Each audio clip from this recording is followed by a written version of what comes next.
નાખવાના છે આવી રીતે આ કોઈ ઢહડી કીપભાઈ જેવા ઉપર ચડાઈ દીધું સમજાઈ ગયું. આ તો અમાર કીપભાઈ અને હવે એટલે થોડી ખાલી થઈ ગઈ છે અને થોડું પાણી ભર્યું છે.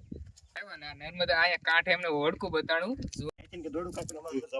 તો નમસ્કાર મિત્રો, પોયસા નીલકંઠ ધામ પાર્ટ 1 માં મેં તમને સ્વામિનારાયણ ભગવાનના દર્શન કરાવ્યા અને મંદિરની પૂરી માહિતી આપી. અને મેં તમને કીધું હતું કે હું પાર્ટ 2 માં તમને નર્મદા નદીના કાંઠે લઈ જઈશ અને ત્યાંનો વ્લોગ બનાવી.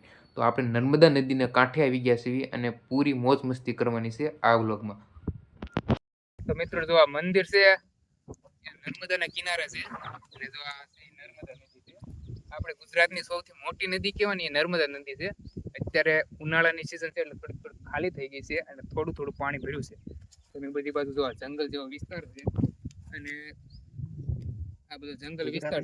તો મિત્રો મેં તમને કીધું એમ નર્મદા નદીની જે સામે કાંઠે છે કુબેર ભંડારીજીનું મંદિર છે અને એક સાઈડ છે આપણે નીલકંઠ ધામ.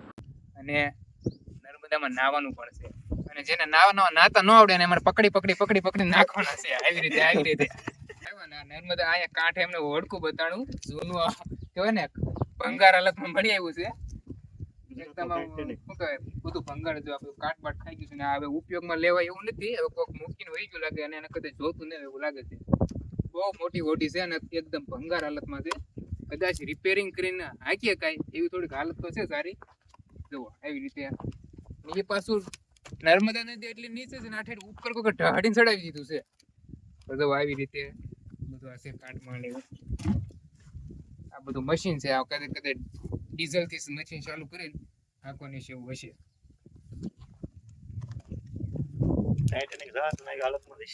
ટાઇટેનિક જહાજ તો દરિયાની તળિયે પડ્યું છે. આ કોઈ ઢહડી કીપભાઈ જેવા ઉપર ચડાઈ દીધું સમજાઈ ગયું. આ તો અમાર કીપભાઈ અને અહીંયા મસ્ત મજાનું એકદમ ચોખ્ખું પાણી લાગે છે. તો આપણે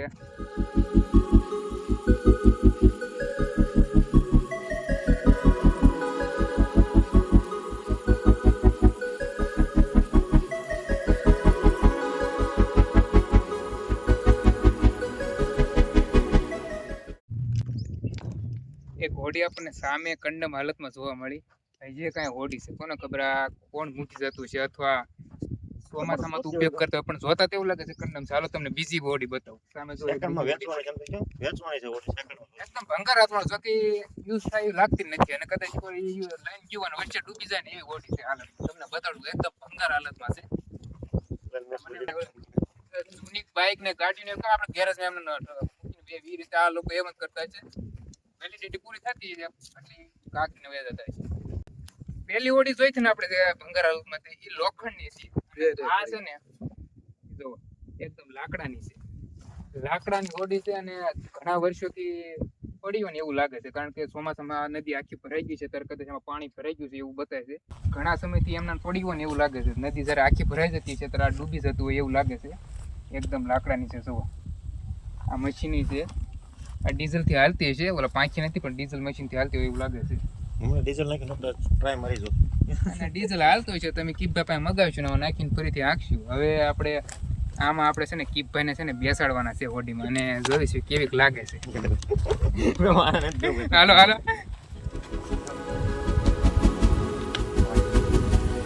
જોવા મસ્ત મજાની છે હોડી ભાઈ. આ એવું લાગે છે કે અમે પાણીમાં ઉતારવી કે નહીં. કેમ કે ઉતારવી છે પાણીમાં